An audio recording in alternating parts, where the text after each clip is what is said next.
The Queen's Gambit is a Netflix show that came out October 23rd, 2020, and I am obsessed with the costumes.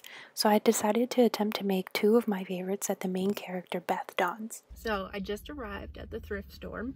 I have a couple ideas in mind. You can't go in with too specific of an idea, but ideally I want to get fabrics that are going to be similar enough for each dress. So hopefully I can find everything I need. I really like this thrift store. It usually has some good options for me. All right, safety first. I got my haul and I'm heading home.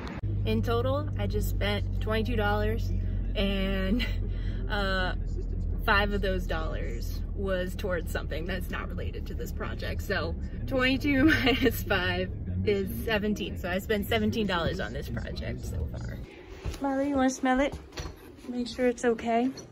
Once you've had your cat's approval, you can go ahead and throw it in the washing machine. I got my haul here. Don't worry about these. These are just comfy pants that I got. And this tablecloth is for the tan and black dress. This is a pantsuit that is not for the project, but for personal use because I'm an adult and a professional. Got this black dress for the accents of both dresses because I like the material and has a nice delicate zipper which fits the aesthetic. Lastly, I got this mid-color pantsuit that unfortunately is slightly darker than her dress, but I'll do it anyways and see how it turns out. So I put on my new $3 comfy pants and pulled the tan fabric out, and I realized I have no idea what I'm doing. So I pull out the pink bed sheet from my other project and attempt to make a mock draft. I put it on my body and thought it was probably close to what I needed, but then I was thinking maybe I should really learn how to do this. I again used the pink bed sheet. I followed the instructions on someone's blog. After 30 minutes, I only have a triangle. And then I realized I messed up the triangle, but I couldn't figure out how I messed it up. So I searched for a new tutorial and found one that was very helpful. I wasn't able to get the full film of me making it because my phone ran out of space and cut the video short. So if anybody actually wants to follow this, there is a link below. Here I've taken my paper template and I traced around the edges, allowing for 1/2 of an inch seam allowance because seam allowance is something that I've heard people do. On the inside edges I leave no seam allowance since I figured I'll be adding the black strip anyway. At this point I compare my original draft to the final result, and it came out way better. I pull out the black dress. I use tape to help me cut in a straight line because I was struggling. For no reason in particular, I decided to make the black strip 1.5 inches. I get out my trusty bed sheet and iron to create a seam. Thankfully, the cats do not like the iron, so I don't have to work around them. In my first attempt at attaching the black strip to the tan tablecloth, I just went for it with the pinning, hoping I could get it to be 1.5 inches wide. It seemed okay at first, but it wasn't getting that crisp line I wanted, so I pulled them out and started again. This time I pinned the black strip to itself, measuring meticulously to make sure it is 1.5 inches. I ironed it flat along with the tan fabric to allow for easier sewing of the seams. You may be wondering why I'm sewing by hand. It's because my machine died. Here's a reenactment in case you missed my last video. Why must the good always die young? Ave Maria. May she rest in peace. Alright Susan, stop goofing off and tell them what you did next. Once I finished sewing the first half of the front, I ironed it to see how it came out, and it looked really good, so I went in and completed the other front side. Just a quick tea break before I talk to the camera directly and explain what I'm doing. If I'm talking to no one, that's fine. I'm having a good time anyway. So as you can see, when I did the top, I was very careful with making it look nice and smooth. And then in here, ideally, you don't want to see any strings. So what I did was sew very intensely and tightly while also following the creases I made with the iron. I am not worried about appearance since it won't be seen. I'm just looking for some durability. Where the fold is, I'm sticking my needle in and then I'm finding the fold on the other side. I'm sure there's people who have really good tricks on how to actually do that. I'm just having a good time making it up as I go along. Here is some cat action while I finish the front and iron it until it looks professional. Later I'll put in the front pleats, but for now I'm going to move on to the back. So the front of my thrifted black dress has a zipper, which I'm going to utilize for this project. So I cut it out and do the best to maneuver around the cat, but she is very persistent. I trim the excess, hem the top of the zipper, and try to figure out how to make it 1.5 inches.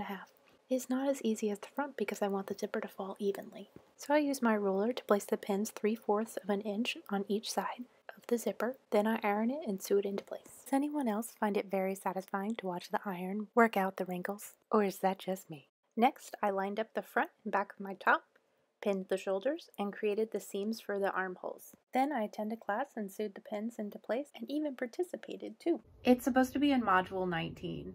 I'm such a good student. After trying it on, I decided the armholes are too big, so I cinch the sides and sew them together. I pull out my paper template where I have drawn in the darts. I wasn't sure how to transfer my drawing to the garment. I tried pinning the holes, but I was having trouble with lining them up appropriately, so I scrapped that idea. The next thing I do actually worked was measuring off the template, but my cat demanded my attention and sat on my project.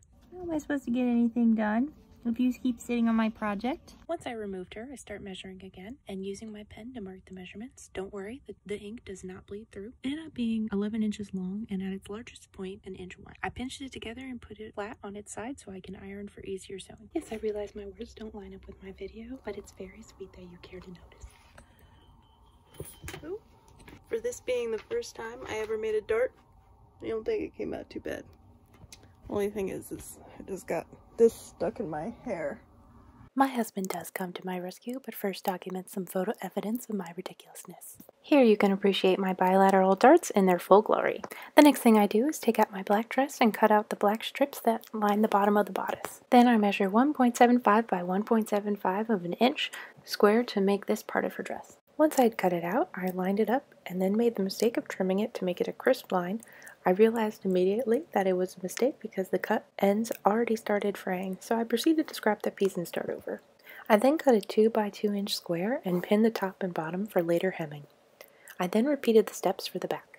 At this point, I have to go study for a quiz I have tomorrow, but when you see me again, I will have completed it and can get started on the hand sewing. You can't tell what I'm doing here, I just want you to appreciate how cool my pants are. Anyways, what you couldn't see was me creating the black strip that I'm now sewing in. My tummy is growling.